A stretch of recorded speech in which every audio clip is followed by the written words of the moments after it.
Hey everybody, it's Janice with Creating Through Chaos, and today we're going to make a farmhouse home sign. So I grabbed one of these arrows from Dollar Tree.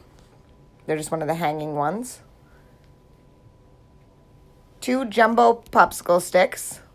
4 of the Jenga blocks from Dollar Tree. The letters that spell out the word home, but you only need the H, the M, and the E, and then a little wreath for the O. Some old book pages, some brown wax, and some black paint.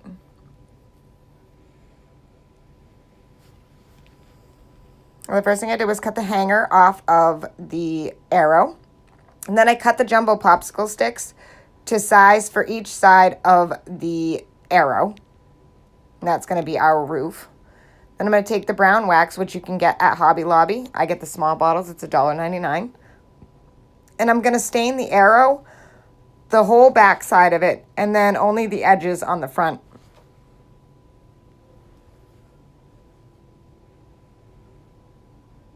And I did the sides. And like I said, on the front, we're going to cover it, so you only need to do the edges.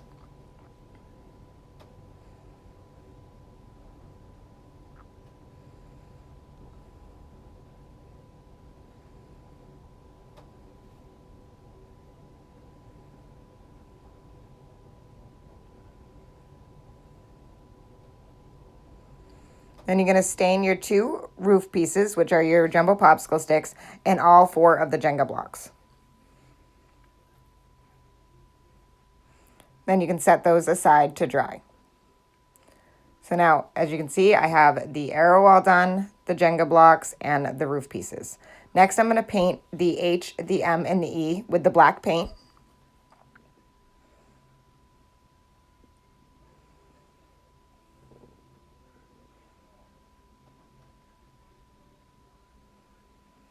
Next, I took the book and pages and I just ripped them up and I put some Mod Podge on the arrow. Then I just started gluing down the book pages.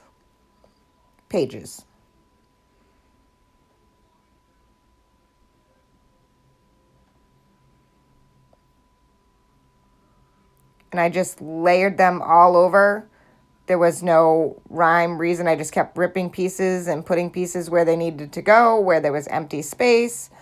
And I let them hang off of all the edges. It didn't matter. We're going to cut all of that off. So just add your book pages, Mod Podge over the top of them. And then I just took an X-Acto knife, a utility knife, and just cut off all the excess paper that was hanging over all of the edges.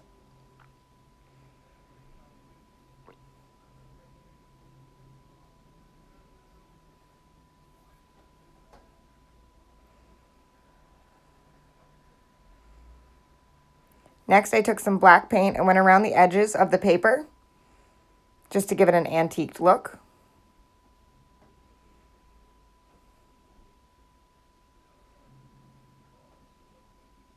And I used just a dry brush, a very, very small amount of black paint.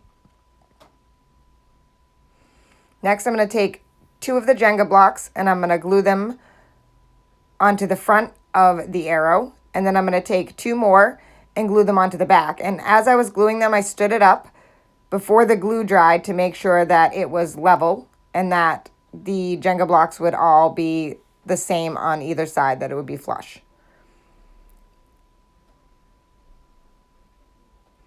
Next, I'm going to glue on the roof. So the 2 pieces that you cut, you're just going to put a bead of hot glue on either side and glue on your roof. And this takes a minute. You have to hold it to let it get a good seal. And then you repeat the process on the other side.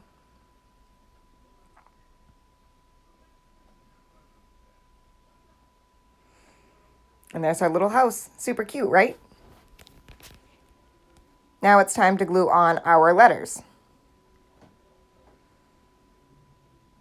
So I'm just going to start with the H, then I'm going to put my little wreath, and then the M and the E.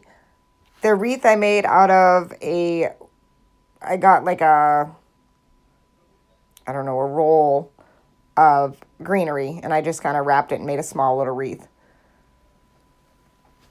I glued that as the O, and that's it. How cute is this? This looks super cute on the tray that I made on my blog post, and I set it next to the milk bottle I made in one of my other videos, so if you want to check those out. And I think this just came out adorable, and I have it sitting on my coffee table in my little tray, and I just think it looks so cute. Isn't that adorable? Thank you all so much for watching, and please don't forget to spread the chaos.